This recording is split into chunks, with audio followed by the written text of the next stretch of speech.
అందరికీ Sabbath shalom. ఆ పరమ తండ్రి మనల్ని మరి యొక్క సబ్బాత్ దినములో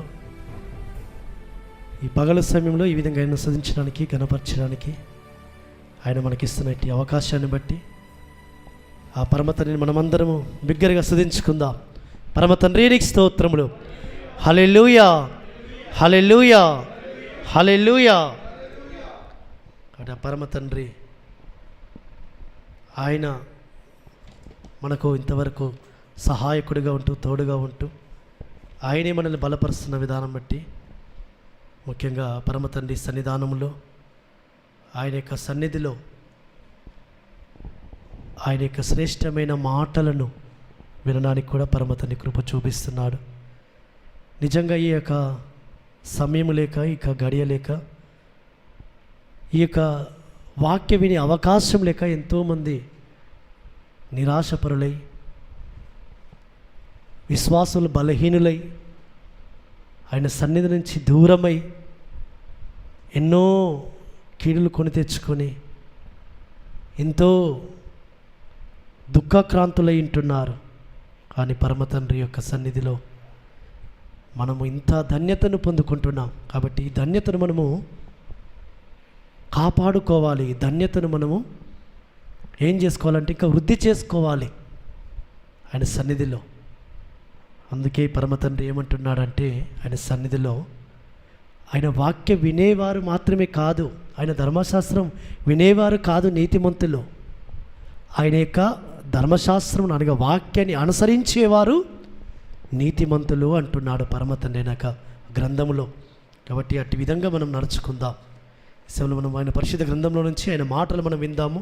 ఆయన శ్రేష్టమైన మాటలు మనం విని ఆయన సన్నిధిలో మనము ఆ వాక్యానుసారంగా మనం నడుచుకుందాం. ఈ సమయంలో మనము పరిశుద్ధ గ్రంథంలో నుంచి యెషయా గ్రంథం 33వ అధ్యాయము 6వ వచనం చదువుకున్న తర్వాత మన మధ్యలో ఉన్న వాసు బ్రదర్ ప్రార్థన చేస్తాడు. యెషయా గ్రంథం 33వ అధ్యాయము 6వ వచనము. యెషయా గ్రంథం 33వ అధ్యాయం 6వ వచనం. ఇజ్రాయేలీలారా, ఒక్క నిమిషం కాదండి, నీ కాలములో నియమింపబడినది స్థిరముగా ఉండును, రక్షణ బాహుల్యమును బుద్ధి జ్ఞానముల సమృద్ధియు కలుగును, యెహోవా భయము వారికి ఐశ్వర్యము. చాలండి, ప్రార్థన చేసుకుందాం.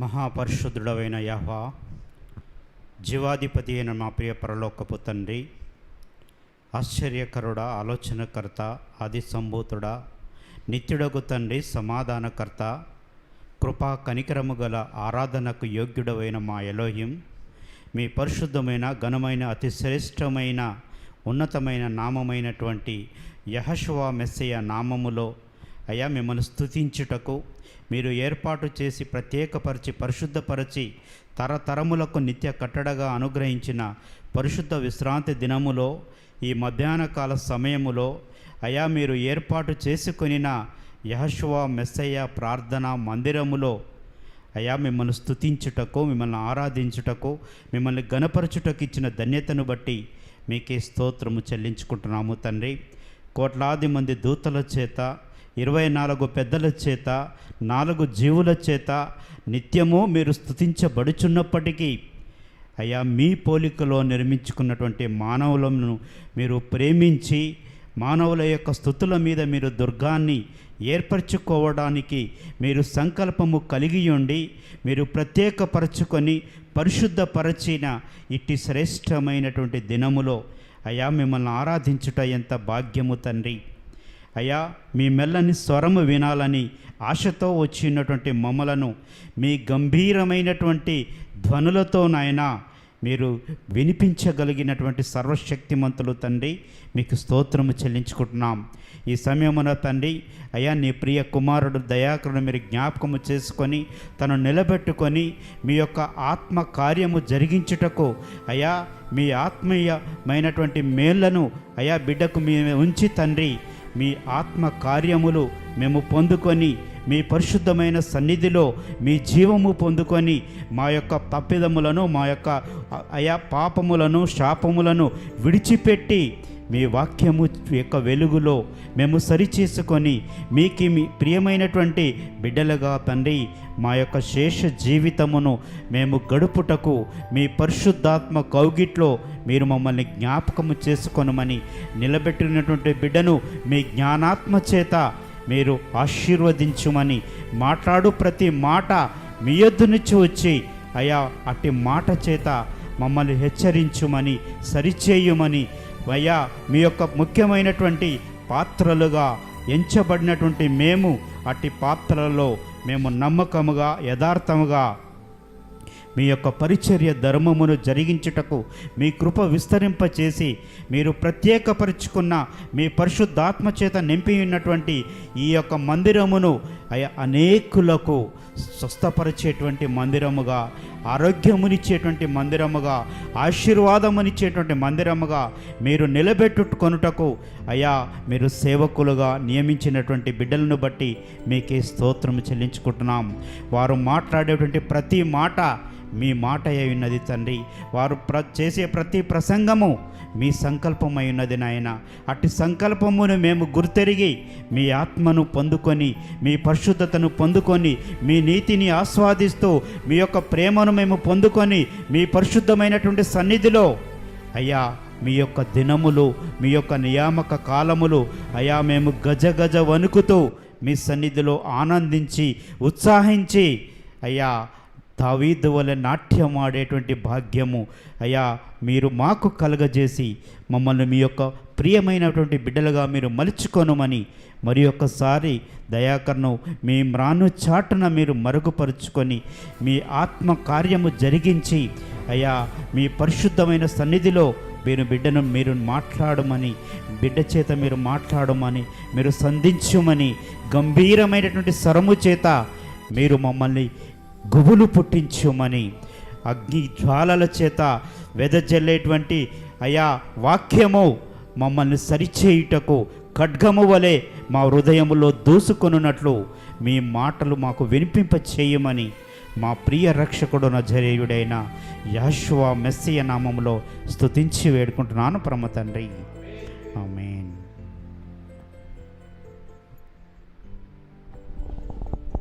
Thank you Vasu brother. పరమ తండ్రి సన్నిధిలో మనం చదువుకున్న వాక్య భాగము యెషయా గ్రంథము 33వ అధ్యాయము 6వ వచనము. ఆయన యొక్క రక్షణ బాహుల్యమును బుద్ధి జ్ఞానముల సమృద్ధియు కలుగును, నీ కాలంలో నియమింపబడినది స్థిరముగా ఉండును. ఒకటి పరమ తండ్రి నియమించినది ఆ బుద్ధి జ్ఞానములు సమృద్ధిగా పరమ తండ్రి అనుగ్రహిస్తాడు. కాబట్టి ఆయన యొక్క బుద్ధి ఆయన నియమించినది, ఆయన బుద్ధి సమృద్ధిగా అనుగ్రహించేవాడు. కాబట్టి ఈ దినమున మనం ధ్యానించకపోయే అంశము ఆ యెహోవా యొక్క బుద్ధి, సుబుద్ధి, మంచి బుద్ధి. మంచి బుద్ధి గలవారు ఏ విధంగా పరిశుద్ధ గ్రంథంలో వర్ధిల్లారు, ఏ విధంగా వారు ఆశీర్వదింపబడుతూ వచ్చారు, ఏ విధంగా వారు దీవింపబడుతూ వచ్చారు అనేది కొన్ని మాటలు మనం చూసుకుందాం. ఎందుకంటే ఈ లోకంలో మనము జీవించాలి అంటే బుద్ధిమంతులమై ఉండాలని, ఈ లోకంలో మనం నడుచుకోవాలంటే జ్ఞానవంతులమై ఉండాలని ఎవరైనా కోరుకుంటారు. ఏ తల్లిదండ్రి అయినా తమ పిల్లలు బుద్ధివంతులుగా ఉండాలని ఆశపడుతూ వస్తుంటారు. మనల్ని కన్నా మన తండ్రి మనం బుద్ధిమంతులుగా ఉండాలని ఆశపడుతున్నాడు. మనం రూపించిన సృష్టికర్త మనం బుద్ధిమంతులుగా, జ్ఞానవంతులుగా ఉండాలని పరమ తండ్రి ఆశపడుతూ వస్తుంటున్నాడు. మన కొరకు ప్రాణం పెట్టిన తండ్రి మనము జ్ఞానాత్మతో, వివేచన జ్ఞానముతో, బుద్ధివంతమైన మంచి ప్రవర్తనతో మనం జీవించాలని పరమ తండ్రి మన నుంచి ఆశపడుతూ వస్తుంటున్నాడు.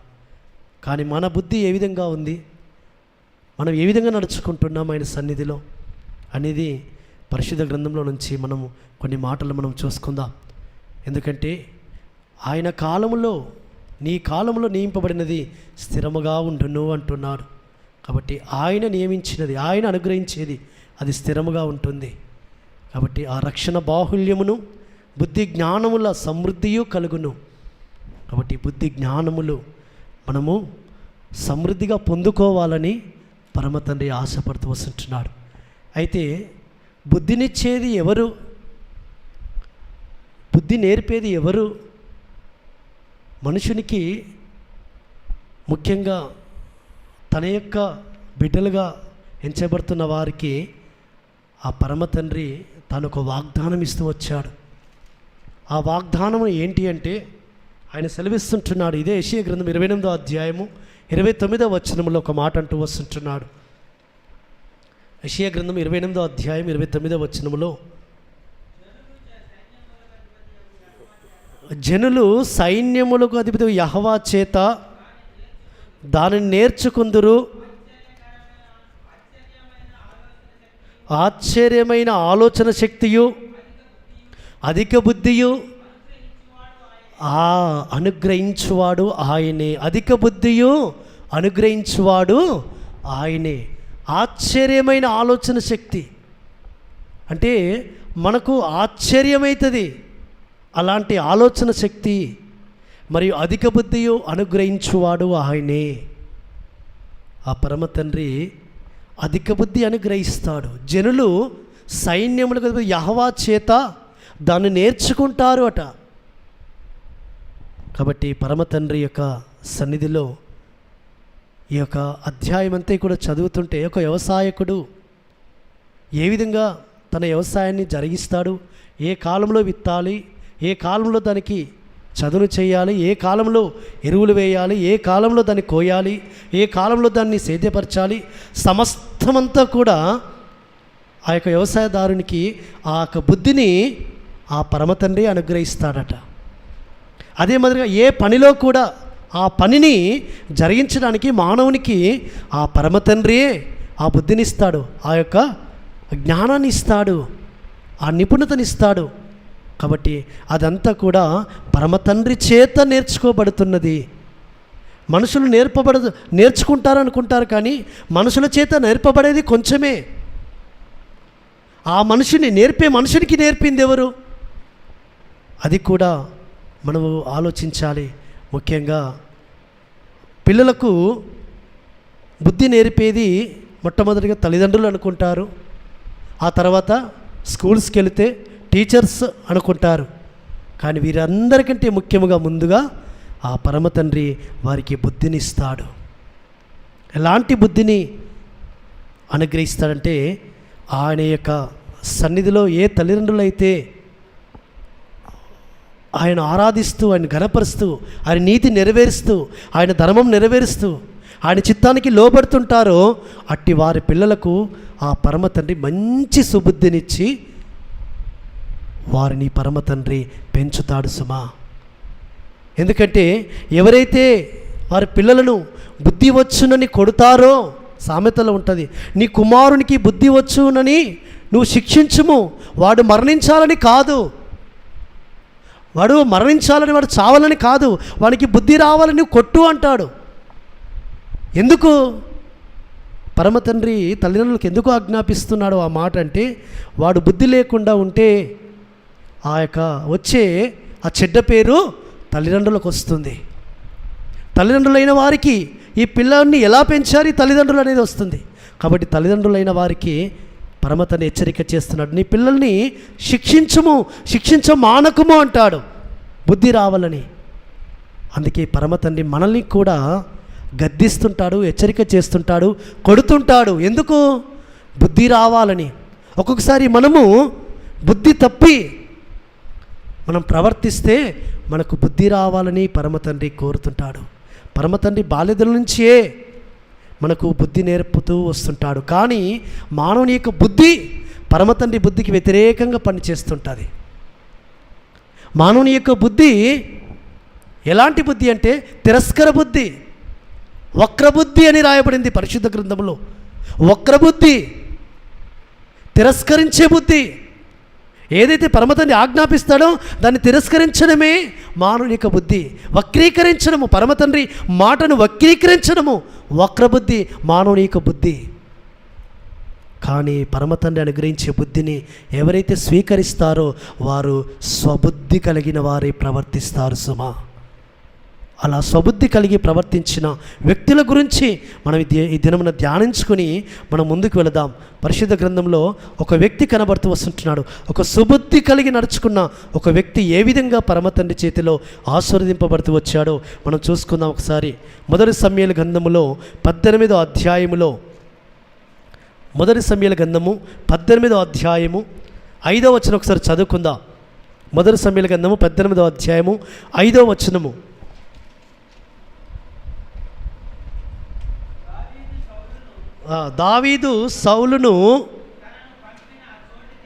దావీదు సౌలు తనను పంపిన చోటుకెళ్ళను పోయి సుబుద్ధి కలిగి పని చేసుకొని వచ్చెను గనుక సౌలు యోధుల మీద అతనిని నియమించెను. చాలండి. దావీదు సౌలు తనను పంపిన చోటుకెళ్ళను పోయి అక్కడ సుబుద్ధి కలిగి పని చేసుకొని వచ్చెను గనుక సౌలు యోధులందరి మీద దావీదును నియమించెను. దావీదు సుబుద్ధి కలిగి పని చేసుకొని వచ్చాడు. ఎక్కడికి పంపినా, ఏ పనికి పంపినా, ఏక దేశానికి పంపినా, ఏ యుద్ధానికి పంపినా, ఎక్కడికి పంపినా, ఏక పని చేసుకోమని రమ్మని పంపినా అక్కడ సుబుద్ధి కలిగి పని చేసుకొని వస్తున్నాడు. ఈ దినాల్లో మనల్ని ఎవరైనా పంపితే, ఒకటి చెప్పి పంపితే దానికి 2 ఎక్కువ చదివి అక్కడ చెప్పేసి వస్తాం, 2 గొడవలు పెట్టి వస్తాం. మన యొక్క బుద్ధి ఎలా ఉంటుందంటే ఆ పరమతండ్రి సన్నిధిలో చెప్పబడుతున్న మాటల మన బుద్ధి గురించి చాలా బాధ కలుగుతూ వస్తుంటుంది. మానవుని యొక్క బుద్ధి అంట అది చాలా వక్రబుద్ధిగా, తిరస్కర బుద్ధిగా, అదే మాదిరిగా పరమతండ్రి యొక్క ఆజ్ఞలకు వ్యతిరేకంగా ఎప్పుడు నడవాలని, పరమతండ్రి చిత్తానికి వ్యతిరేకంగా నడవాలని ఆ బుద్ధి కలిగి, దేనికి ఇదంటే చెడు బుద్ధి అంటారు దీన్ని, చెడు బుద్ధి. కాబట్టి అలాంటి బుద్ధి కలిగిన మనము ఈ దినమున దావీదును నేర్చుకోవాల్సిన అవసరం ఎంతైనా ఉంది. ఆ విధంగా సుబుద్ధి కలిగి తను నడుచుకున్న విధానం బట్టి పరమతండ్రి అతనికి ఏ విధంగా తోడుగా ఉన్నాడో చూద్దాం. ఇదే 18వ అధ్యాయంలో 14-15 వచనాల్లో ఒక రాయబడుతున్న మాట. మరియు దావీదు సమస్త విషయములలో సుబుద్ధి కలిగి ప్రవర్తింపగా యెహోవా అతనికి తోడుగా ఉండెను. చదవండి. దావీదు మిగుల సుబుద్ధి గలవాడై ప్రవర్తించుట చూచి మరి అధికముగా అతనికి భయపడెను. చాలా ఇక్కడ చెప్పబడుతున్న మాట, దావీదు మిగుల సుబుద్ధి కలిగి ప్రవర్తింపగా సౌలు ఏం చేశాడట? అతనికి భయపడుతూ వచ్చాడట.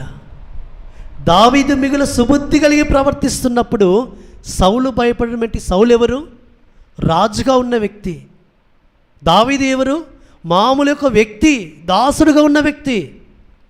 కానీ ఆయన సుబుద్ధి, ఆయన మంచి బుద్ధి ఆయనకి ఏం చేస్తుందటంటే మంచి పేరు తీసుకువస్తుంది, ఆయన అంటే గౌరవం తీసుకొస్తుంది. యెహోవా అతనికి తోడుగా ఉండెను. అక్కడ రాయబడుతున్న మాట, అతనికి తోడైండెను యెహోవా. అన్ని విషయాలలో యెహోవా అతనికి తోడుగా ఉంటూ వచ్చాడు. కాబట్టి ఈ దినాలలో యెహోవా మనకు ఎందుకు తోడైండట్లేదు అంటే మన బుద్ధిని బట్టి, మన వక్రబుద్ధిని బట్టి, మన చెడు బుద్ధిని బట్టి, మన తిరస్కర బుద్ధిని బట్టి యెహోవా మనకు తోడుగా ఉండట్లేదు. దావీదు మిగుల సుబుద్ధి కలిగి ప్రవర్తింపగా యెహోవా అతనికి తోడై ఉండెను. కాబట్టి యెహోవా దావీదుకు తోడుగా ఉన్నాడు కాబట్టి దావీదు యుద్ధాలు జయిస్తూ వచ్చాడు. దావీదు గొప్ప గొప్ప కార్యాలు చేస్తూ వచ్చాడు. ఎందుకంటే అతని బుద్ధి పరమతండ్రి దృష్టిలో ఎంతో యోగ్యంగా కనబడుతుంది, ఎంతో మంచిదిగా కనబడుతుంది, ఎంతో స్వస్థ బుద్ధి గలవాడిగా ఉంటూ వస్తుంటున్నాడు. కాబట్టి ఈ దినాలలో దావీదు వల్లే మనము కూడా సుబుద్ధి కలిగి, స్వస్థ బుద్ధి కలిగి, మంచి బుద్ధి కలిగి మనం ప్రవర్తిస్తే యెహోవా మనకు తోడుగా ఉంటాడు. యెహోవా మనల్ని గొప్ప స్థానంలో ఉంచుతాడు. యెహోవా మనల్ని ఏ విధంగా ఉంచుతాడంటే మన శత్రువులు కానీ ఎవరైనా మనల్ని చూసి భయపడే విధానంలో మనల్ని ఉంచుతాడు. సుమా, ఈ దినాల్లో తల్లిదండ్రులైన వారికే, తల్లిదండ్రులుగా ఉన్న మనకి మన పిల్లలు భయపడట్లేదు. మన పిల్లలే మనకు భయపడట్లేదు. ఎందుకు? మన బుద్ధి సరిగా లేక. కాబట్టి ఈ దినమున పరమ తండ్రి సన్నిధానంలో దావీదు మిగిలిన సుబుద్ధి కలిగి ప్రవర్తింపగా సౌలు అతన్ని చూచి అతనికి భయపడెను. సౌలు భయపడుతున్నాడు. ఎందుకంటే ఆ మంచి లక్షణము, ఆ మంచి గుణము అతనిలో ఇమిడి ఉన్నది కాబట్టి, అతను దాన్ని వృద్ధి చేసుకున్నాడు కాబట్టి బాల్యత నుంచే మంచి బుద్ధి కలిగి ప్రవర్తిస్తూ వచ్చాడు. తన తండ్రి మాటకు లోబడుతూ వచ్చాడు. తండ్రి పంపిన చోటికి వెళుతూ వచ్చాడు. అన్నల సమాచారం, యుద్ధ సమాచారం తెలుసుకొని రా అన్నప్పుడు అన్నల దగ్గరికి వెళ్ళి యుద్ధ సమాచారం తెలుసుకోవడానికి వెళుతూ వచ్చాడు. అక్కడ మంచి బుద్ధి కలిగి ప్రవర్తిస్తూ వచ్చాడు. తనకి వెళ్ళిన చోటల్లా, పంపిన చోటల్లా సుబుద్ధి కలిగి ప్రవర్తిస్తూ వచ్చాడు దావీదు.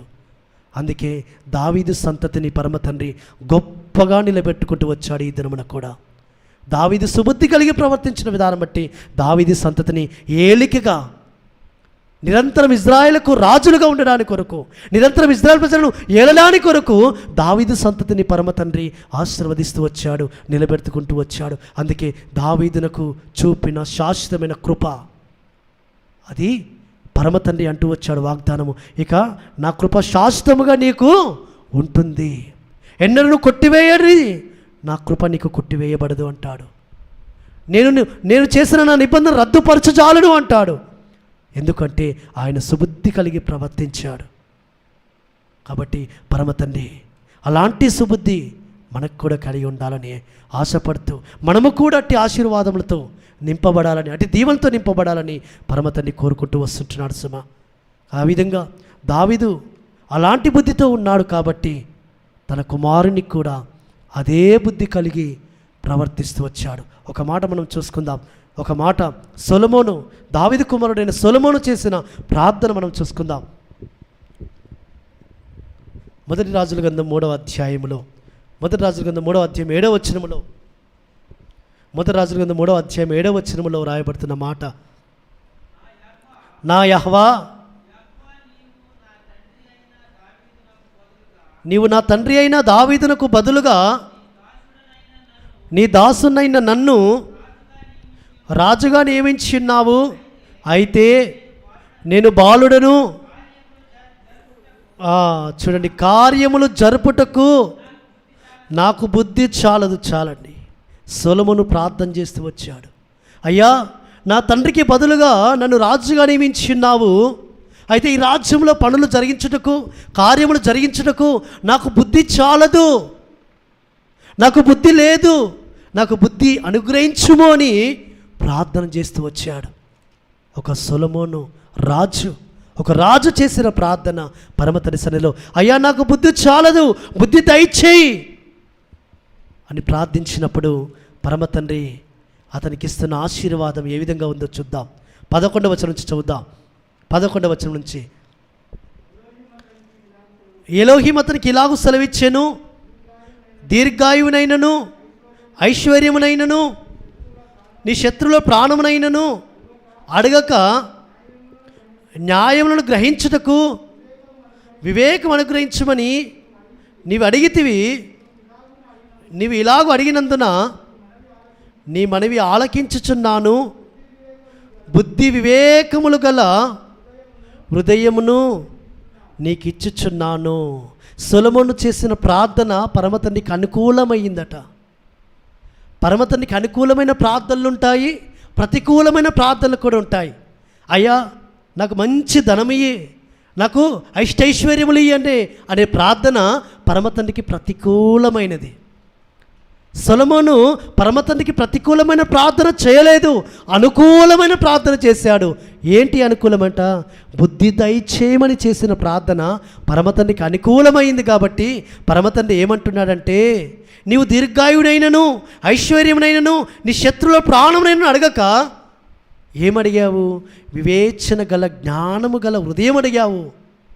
బుద్ధి గల జ్ఞానము గల వివేచన గల హృదయాన్ని అడిగావు. కాబట్టి నీకు ఇట్టి విధమైన హృదయమును, బుద్ధి వివేకము గల హృదయాన్ని నీకు ఇస్తున్నాను. వీటితో పాటు నీకు దీర్ఘాయునిస్తున్నాను, ఐశ్వర్యమునిస్తున్నాను, నీకు సమాధానమును సదాకాలము నుండి అనుగ్రహిస్తున్నాను. పరమ తండ్రి నీకు స్తోత్రములు.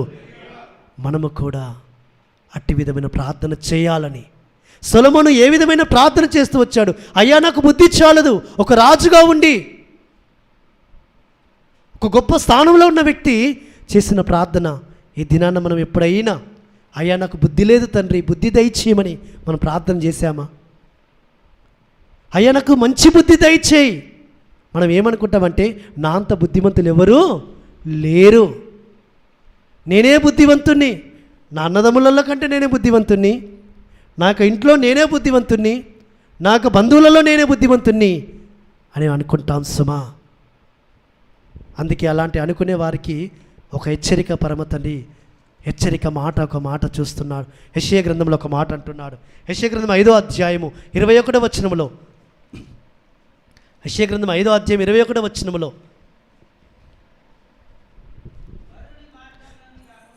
కాదు బ్రదర్, దయచేసి చూడండి. యెషయా గ్రంథం 5వ అధ్యాయం 21వ వచనంలో, తమ దృష్టికి తాము జ్ఞానులమనియు తమ ఎన్నికలో తాము బుద్ధిమంతులమనియు తలంచుకుని వారికి శ్రమ. చూడండి, తమ దృష్టిలో తామే జ్ఞానులం అనుకుంటారు, తమ దృష్టిలో తామే బుద్ధిమంతులము, నేనే బుద్ధిమంతుణ్ణి, నేను చేస్తున్నదంతా కరెక్టే అని మనం అనుకుంటాం. అలాంటి వారికి పరమ తండ్రి సన్నిధిలో నుంచి వస్తున్న మాట, శ్రమలు కలుగుతాయి. ఎవరైతే తమకు తాము బుద్ధిమంతులం అనుకొని ఎదుటివారు చెప్తుంది వినరో, ఎదుటివారు చెప్తుంది గ్రహించారో, ఎదుటివారి ఉపదేశమును తిరస్కరిస్తారో, ఎదుటివారు చెప్పే మాటలను పెడచెవిన పెడతారో, వారికి శ్రమలు కలుగుతాయి సుమా. పరమ తండ్రి పాదముల చెంత నేర్చుకోవాలి. లేదంటే ఈ యొక్క ఉపదేశకుడు ఉపదేశిస్తుంటే, పరిశుద్ధాత్మతో నింపబడిన వ్యక్తి ఉపదేశిస్తుంటే ఆ ఉపదేశాన్ని విని నేర్చుకోవాలి. అందుకే పరమ తండ్రి సొలొమోను చేత రాయించి పెడుతున్న మాటలు, సామెతల గ్రంథంలో రాయబడుతున్న మాటలు, సామెతలు ఎందుకొరకు రాయించి పెట్టాడు? పరమ తండ్రి సొలొమోను చేత, ఆ జ్ఞానమును పొందుకున్న వ్యక్తి చేత, ఆ బుద్ధిని పొందుకున్న వ్యక్తి చేత, అట్టి బుద్ధి వివేకములు పరమ తండ్రి చేత అనుగ్రహింపబడిన వ్యక్తి చేత సామెతలు ఎందుకొరకు రాయించి పెట్టాడు? మనకు బుద్ధిని ఇవ్వడానికి కొరకు. అందుకే ఆయన ఆ సామెతల కింద మొదటి అధ్యాయంలోనే ఒక మాట అంటున్నాడు. మొదటి అధ్యాయం ఒక మాట మనం చూసుకుందాం. సామెతల గ్రంథము మొదటి అధ్యాయము 3వ వచనము, 4వ వచనం చదువుదాం. 4వ వచనము, జ్ఞానము లేని వారికి బుద్ధి కలిగించుటకును యవ్వనులకు తెలివియు వివేచనయు పుట్టించుటకును తగిన సామెతలు. పరమ తండ్రికి స్తోత్రములు. జ్ఞానం లేని వారికి బుద్ధి కలిగించడానికి కొరకు పరమ తండ్రి పరిశుద్ధ గ్రంథంలో కొన్ని శ్రేష్టమైన మాటలు రాయించి పెట్టాడు. శ్రేష్టమైన యొక్క ఆ మాటలను మనం తీసుకుంటే, మనం చదివితే, దాన్ని ధ్యానిస్తే, ఆ మాటలు మన హృదయంలో ఉంచుకుంటే మనం జ్ఞానాన్ని, బుద్ధిని సంపాదించుకుంటాం. కాబట్టి అందుకే పరమ తండ్రి ఈ సామెతలను ఇందుకొరికే, బుద్ధిని సంపాదించుకోండి యవనస్తులారా, మీరు బుద్ధిమంతులైండండి యవనస్తులారా, బుద్ధిని గ్రహించండి, బుద్ధిని తెలుసుకోండి ఆయన బుద్ధిమంతుడైన సామెతల యొక్క గ్రంథకర్త ద్వారా మనకు ఉపదేశిస్తూ వస్తుంటున్నాడు. కాబట్టి ఈ దినమున నేను బుద్ధిమంతుణ్ణి అనుకుంటున్నావేమో, నీ బుద్ధి నీ శ్రమలకు కారణమవుతుంది. నువ్వు శ్రమ నుంచి తప్పించబడాలి అంటే, కీడు నుంచి నువ్వు తప్పించబడాలి అంటే, ఆపద నుంచి నువ్వు తప్పించబడాలి అంటే బుద్ధి కలిగి ఉండి నడుచుకోమని పరమతండ్రి కోరుతున్నాడు. బుద్ధి లేకుండా బుద్ధిహీనుడవై అపాయం కొని తెచ్చుకోకు. అందుకే బుద్ధిని సంపాదించుకోవడానికి ఏం చేయాలట? మనము 4వ అధ్యాయం, సామెతల గ్రంథము 4వ అధ్యాయము 7వ వచనం చదువుదాం ఒకసారి. జ్ఞానము సంపాదించుకున్నటయే ఆ జ్ఞానమునకు ముఖ్యాంశము. నీ సంపాదన అంతయు ఇచ్చి బుద్ధి సంపాదించుకునుము. నీ సంపాదన అంతయు ఇచ్చి బుద్ధి సంపాదించుకునుము. కాబట్టి పరమతండ్రి యొక్క సన్నిధిలో ఆయన నుంచి అనుగ్రహింపబడుతున్న బుద్ధి సంపాదించుకోవడానికి మన ఆస్తి అంత ఇచ్చినా పర్లేదట. నీ సంపాదన అంతా ఇచ్చి కూడా ఆయన బుద్ధిని సంపాదించుకో. అందుకే పరిశుద్ధ గ్రంథములు ఎవరి చేతులను లేకుంటే పరిశుద్ధ గ్రంథమును కొనండి. పరిశుద్ధ గ్రంథం కొని దాన్ని చదవండి, ధ్యానించండి. ఇది బుద్ధి జ్ఞానాన్ని ఇస్తుంది. కాబట్టి అందుకే పరిశుద్ధ గ్రంథంలో ఆయన ఏమంటుంటాడంటే, నీకు ఏదైనా బంగారము, ఏదైనా వెండి, ఏమన్నా ఎన్ని ఆస్తులున్నా అది నిజమైన ఆస్తి నీకు కాదు. అది నీకు నిజమైన స్వాస్థ్యము కాదు. నీ స్వాస్థ్యము, నీ ఆస్తి ఈ పరిశుద్ధ గ్రంథములో దాచించబడిన మరుగైన ఆయన యొక్క బుద్ధి జ్ఞానమే. ఆ జ్ఞానాన్ని నువ్వు సంపాదించుకుంటే అది నీ నుంచి తీసివేయబడదు. ఆ బుద్ధి నువ్వు సంపాదించుకుంటే అది నీ నుంచి దొంగిలించబడదు. నీ ఇంట్లో ఆస్తులు ఉండొచ్చు, ధనం ఉండొచ్చు, బంగారం ఉండొచ్చు, వెండి ఉండొచ్చు, అది దొంగిలించబడుతుంది. ఒక దొంగ వచ్చి దాన్ని తీసుకొని వెళ్ళవచ్చు, కానీ నీ బుద్ధిని ఎవరు దొంగిలించలేరు సుమా. నీ జ్ఞానాన్ని ఎవరు దాన్ని దొంగిలించలేరు సుమా. కాబట్టి ఎవరు దొంగిలించలేనిది ఆస్తి ఒక బుద్ధి మాత్రమే, జ్ఞానాన్ని మాత్రమే. అందుకే పరిశుద్ధ గ్రంథంలో ఆయన ఇదే 3వ అధ్యాయం 5వ వచనంలో ఒక మాట అంటూ వస్తుంటున్నాడు.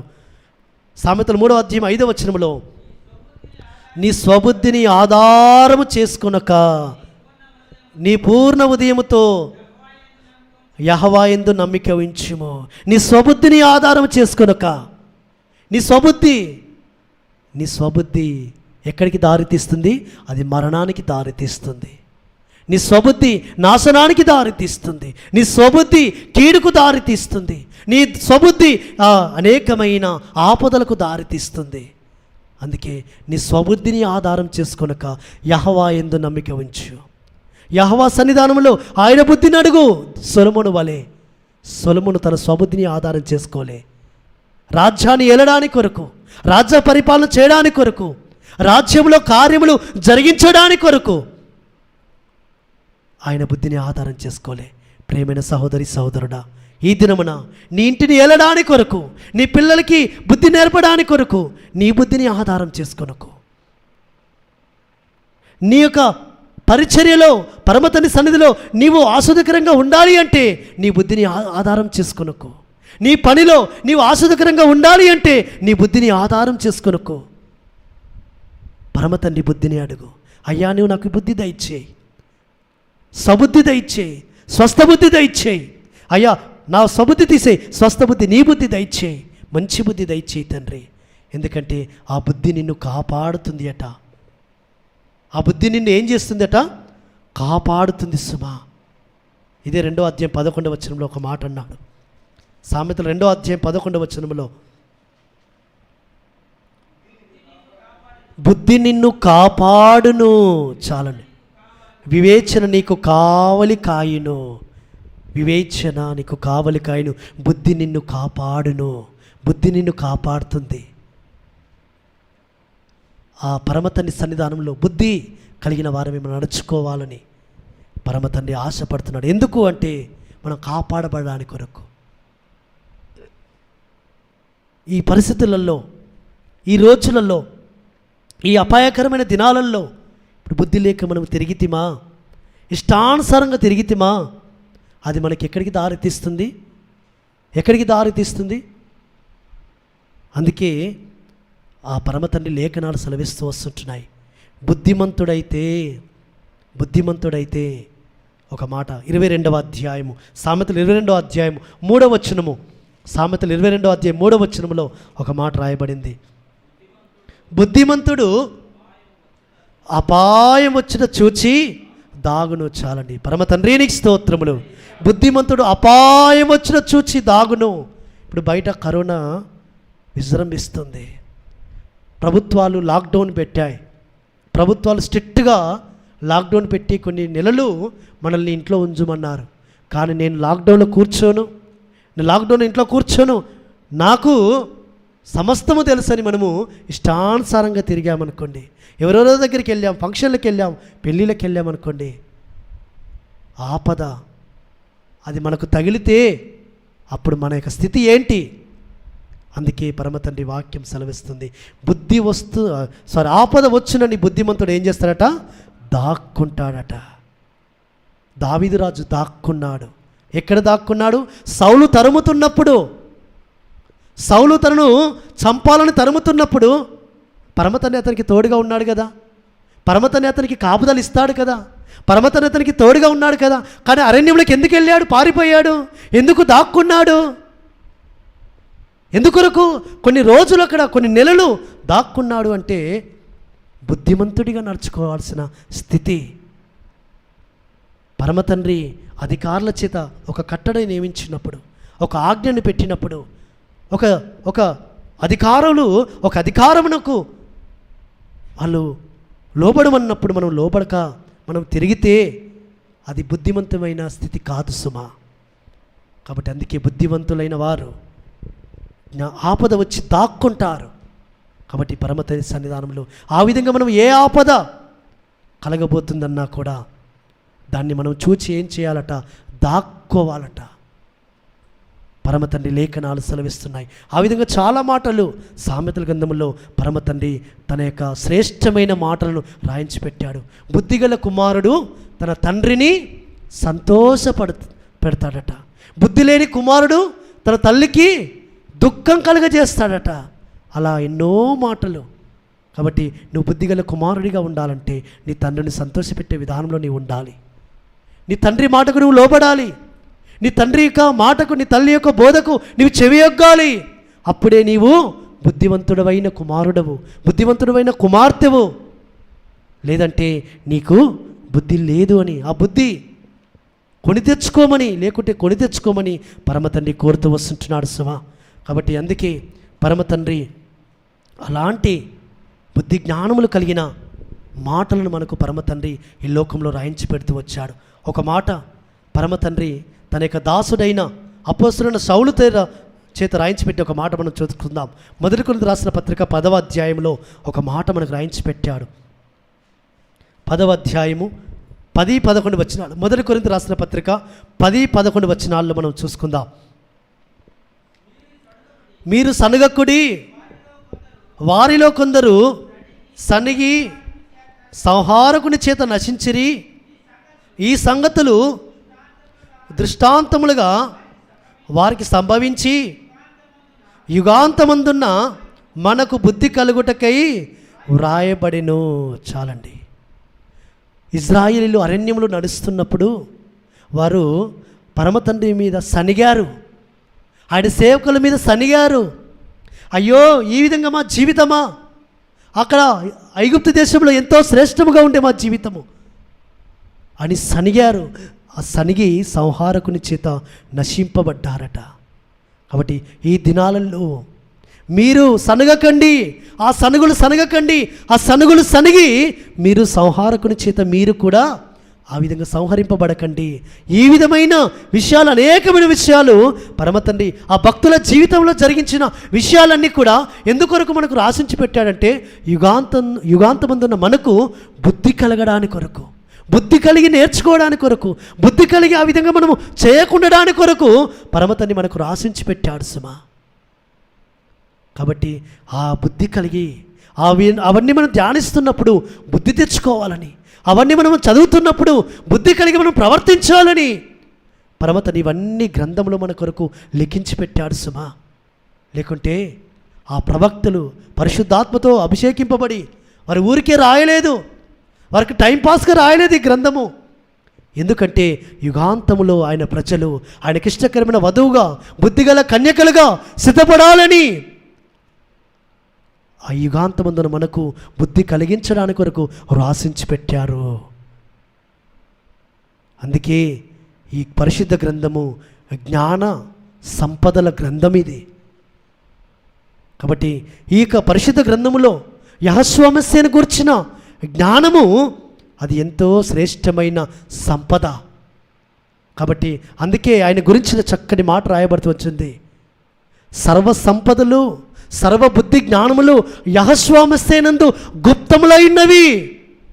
కాబట్టి యెహోవాను మనం కలిగి ఉండడము ద్వారా, యెహోవాను ఆరాధించడము ద్వారా, యెహోవాను మనం సేవించడము ద్వారా, యెహోవా యొక్క నీతిని మనం జరిగించడము ద్వారా బుద్ధిమంతులంగా మనం నడుచుకుంటున్నామని పరమతండ్రి దృష్టిస్తున్నాడు సుమా. కాబట్టి అందుకే అవన్నీ కూడా పరమతండ్రి సన్నిధానంలో ఎరిగి, ఆయన యొక్క సన్నిధానంలో అన్నీ ఎరిగి కూడా ఆ బుద్ధిని తెచ్చుకొని కూడా బుద్ధిపూర్వకంగా పాపము చేస్తే క్షమాపణ లేదు అంటాడు. అన్నీ బుద్ధి కలిగించేటివి మనకు పరమతండ్రి నేర్పుతున్నప్పటికీ కూడా అవి నేర్చుకొని కూడా బుద్ధిహీనంగా ప్రవర్తిస్తే క్షమాపణ లేదు అని పరమతండ్రి హెచ్చరిక చేస్తున్నాడు సుమా. కాబట్టి బుద్ధిహీనంగా మనం ప్రవర్తించకూడదని అందుకే ఒక మాట మనం చదువుకుందాం. హెబ్రీ రాసిన పత్రిక 10వ అధ్యాయము 26వ వచనం చదువుకుందాం ఒకసారి. హెబ్రీ రాసిన పత్రిక 10వ అధ్యాయము 26వ వచనములో 26వ వచనములో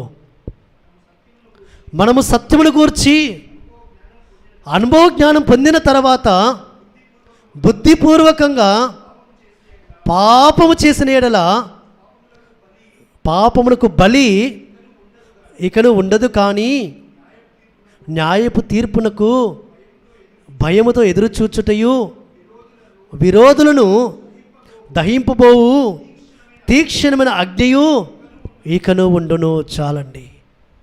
సత్యమును కూర్చున్న అనుభవ జ్ఞానమును తెలుసుకున్న తర్వాత, బుద్ధిమంతులం అయిన తర్వాత, బుద్ధివంతులమని మనము ఒక నిశ్చేతకు వచ్చిన తర్వాత, అవును నేను బుద్ధిమంతులుగా నడుచుకుంటున్నాను కదా అని కూడా తెలుసుకున్న తర్వాత కూడా ఇంకా మనలో పాపమును గురించిన ఆలోచనలు, ఇంకా పాపమును చేయాలని తలంపులు, ఇంకా పాపం వైపు మన చూపులు, మన తలంపులు వెళుతున్నాయి అంటే, బుద్ధిపూర్వకంగా ఇంకా వెళుతున్నాయంటే అది పాపమని ఎరిగి కూడా, ఆ బుద్ధి మనకు తెలిసి కూడా ఇంకా పాపం వైపు వెళుతున్నామంటే ఇక ఏముంటుందట? తీక్షణమైన అగ్ని నీ కొరకు, దహింపబోవు తీక్షణమైన అగ్ని నీ కొరకు ఎదురు చూచుతూ ఉంది సుమా. న్యాయమైన తీర్పు కొరకు నువ్వు ఎదురు చూడాలి. తీర్పులో నిలబడబోతున్నావు. కాబట్టి పరమతండ్రి సన్నిధానంలో నీకు పరమతండ్రి ఏమిచ్చాడు? ఏది మంచిదో ఏది చెడ్డదో ఎరిగే బుద్ధి జ్ఞానం ఇచ్చాడు. ఏది మంచిదో ఏది చెడ్డదో వివేచన జ్ఞానం ఇచ్చాడు. ఆ వివేచన జ్ఞానం లేకుంటే అడుగు పరమతండ్రి సన్నిధానంలో. దావీదు వలె, దానియేలు వలె, ఆ విధంగా సొలొమోను వలె అడిగి వారి జ్ఞానాన్ని పొందుకున్నారు. వారి బుద్ధిని కలిగి ఉన్నారు. ఆ బుద్ధివంతులై వారు నడుచుకున్నారు. బుద్ధివంతులై వారు ఈ లోకంలో జ్ఞానయుక్తంగా నడుచుకుని వారు బుద్ధిమంతులుగా ఎదుగుతూ వచ్చారు, బుద్ధిమంతులుగా నడుచుకుంటూ వచ్చారు. అందుకే వారు ఆ యొక్క నీతిని జరిగిస్తూ వచ్చారు. నీతిమంతులై ఆకాశ మండలంలో నక్షత్రాలు పోలిన వారై ఉన్నారు సుమా. అందుకే అనేకులకు ఈ దినమున వారి పేరు దావీదు పేరు, అనేకులకు ఆ సొలొమోను పేరు, అనేకులకు మన పితరులైన అబ్రహాం, ఇస్సాకు, యాకోబుల పేరు. ఎందుకొరకు? ఇప్పటికీ అనేక మంది హృదయాల్లో ఆ పేరు నాటబడింది. అనేక మంది చెవులకు ఆ పేరు వినబడుతుంది. అనేక మంది యొక్క గృహాలలో ఆ పేర్లు ప్రకటింపబడుతున్నాయి. అబ్రహాం, ఇస్సాకు, యాకోబుల ఎలోహిం, దావీదుల ఎలోహిం అని ఎందుకు ఆయన ప్రకటింపబడుతున్నాడంటే వారి బుద్ధిమంతులుగా నడుచుకున్నారు కాబట్టి. ఆకాశ మండలంలో జ్యోతులు పోలిన వారే వింటున్నారు. కాబట్టి నువ్వు బుద్ధిమంతుడవైతే నువ్వు ఏం చేస్తావు? ఒక మాట దానియేలు 12వ అధ్యాయము 3వ వచనంలో రాయబడుతున్న మాట. దానియేలు గ్రంథము 12వ అధ్యాయం 3వ వచనములో రాయబడుతున్న మాట. బుద్ధిమంతులైతే ఆకాశ మండలంలోని జ్యోతులను పోలిన వారై ప్రకాశించెదరు. పరమ తండ్రి నీకు స్తోత్రములు. నీతి మార్గం అనుసరించినట్లు ఎవరు అనేకులు త్రిప్పుదురో వారు నక్షత్రముల వారి నిరంతరము ప్రకాశించెదరు. బుద్ధిమంతులైతే ఏం చేస్తారు? ఆకాశ మండలంలోని జ్యోతులను పోలిన వారై ఉంటారు. వారు నీతి మార్గం అనుసరించినట్లు అనేకులు త్రిప్పుతారు. నీతి మార్గం వారు అనుసరిస్తూ అనేకులు అనుసరించే త్రిప్పే సాధనములుగా వారు వాడబడతారు సుమా. కాబట్టి ఈ దినమున ఆ వాగ్దానం నీ జీవితంలో నెరవేర్చబడాలి అంటే, నువ్వు బుద్ధిమంతుడిగా నువ్వు నడుచుకోవాలి అంటే, మొట్టమొదటిగా ఆయన పాద సన్నిధిలో నీవు అయ్యా నీ బుద్ధి నాకు దయచేయి, నా స్వబుద్ధిని నేను ఆధారం చేసుకోకుండా అయ్యా నేను నీ బుద్ధి ప్రకారముగా, నీ చిత్తానుసారముగా, నీ ఆలోచన ప్రకారముగా, నీ జ్ఞానం ప్రకారం నేను నడుచుకున్నట్లు నాకు బుద్ధి దయచేయి. అందుకే మనం చదువుకున్న కీర్తనలో కూడా 119 కీర్తన 34వ వచనంలో కూడా ధర్మశాస్త్రమును అనుసరించుటకు నాకు బుద్ధి దయచేయము తండ్రి అని దావీదు ప్రార్థన చేస్తున్నాడు. ఆయన అంటాడు ఇంకొక మాట, అయ్యా నీ ఆజ్ఞలను నేను అనుసరించుటకు నాకు బుద్ధి దయచేయము. కాబట్టి ఆయన యొక్క బుద్ధిని, ఆయన జ్ఞానాన్ని మనము శోధింపశక్యము లేని సుమా. అనేకమైన ఆశ్చర్య కార్యములు ఆయన మన మధ్యలో జరిగిస్తూ వస్తుంటున్నాడు. కాబట్టి అందుకే ఆయన గురించిన ఒక మాట ఏమని రాయబడిందంటే, రోమిలి రాసిన పత్రిక 11వ అధ్యాయం 33వ వచనంలో అపోస్తలుడైన సౌలు అంటున్నాడు ఒక మాట. రోమిలి రాసిన పత్రిక 11వ అధ్యాయం 33వ వచనంలో, ఆహా ఎలోహిం బుద్ధి జ్ఞానముల బాహుల్యము ఎంత గంభీరము, ఆయన తీర్పులు శోధింపనెంతో శక్యములు, ఆయన మార్గములెంతో అగమ్యములు. ఆయన బుద్ధి జ్ఞానముల బాహుల్యము ఎంతో గంభీరము. కాబట్టి అలాంటి ఎలోహింను మనం కలిగి ఉన్నాం సుమా. ఎంతో గంభీరమైన ఆ బుద్ధి కలిగిన సర్వోన్నతుణ్ణి మనం ఎలోహిం కలిగి ఉన్నాం. కాబట్టి ఆయన బుద్ధి జ్ఞానములను మనము లెక్క పెట్టలేము. శోధింపశక్యము లేని అగోచరములైన ఆయన బుద్ధి జ్ఞానములను ఈ దినమున పరమ తండ్రి మనకు కూడా ఇస్తా అంటున్నాడు. సొలొమోనుకి ఇచ్చినట్టుగా, సొలొమోనుకు అనుగ్రహించినట్టుగా మనకు కూడా ఇస్తా అంటున్నాడు. నా కుమారుడా నువ్వు బుద్ధిని అడుగు. సామెతల్లో అదే అంటాడు, బుద్ధిని నువ్వు అడిగితే, నీ ప్రవర్తన అంతటి మీద ఆయన అధికారానికి ఒప్పుకుంటే, ఆయన యొక్క చిత్తానికి నువ్వు ఒప్పుకుంటే, అప్పుడు నీకు క్షేమము కలుగుతుంది. అప్పుడు నీ శరీరంలో ఆరోగ్యము కలుగుతుంది. అప్పుడు ఆయన నీకు తోడుగా ఉంటాడు. అప్పుడు ఆయన నిన్ను ఆశీర్వదిస్తాడు. ఆయన నిన్ను నిలబెట్టుకుంటాడు. దావీదు నిలబెట్టుకున్న తండ్రి, దావీదును ఆశీర్వదించిన తండ్రి సొలొమోనును ఏ విధంగా ఒక మంచి జ్ఞానవంతుడిగా నిలబెట్టుకున్నాడో, అటు విధంగా జ్ఞానవంతుడిగా పరమతండ్రిని నిలబెట్టుకొని దేశం కొనసాగుతున్నట్లుగా ఆ పరమతండ్రిని నిలబెడతాడు. కాబట్టి ఆ జ్ఞానము కావాలని పరమతండ్రి సన్నిధిలో అడుగు. ఆయన బుద్ధిని అనుగ్రహించువాడు, అధిక బుద్ధిని అనుగ్రహించువాడు ఆయన. కాబట్టి బుద్ధివంతుడివై నువ్వు నడుచుకోవాలని, అలాంటి స్వస్థ బుద్ధి కలిగిన వాడవై, మంచి బుద్ధి కలిగిన వాడవై నువ్వు నడుచుకోవాలని పరమతండ్రి ఆశపడుతూ పరమతండ్రి మాటలను మన వెన్నికిల్లో వినిపింపజేస్తున్నాడు. ఆ పరమతండ్రి వాక్యాన్ని మన వెన్నికిల్లో దీవించునుగాక. ఆమేన్.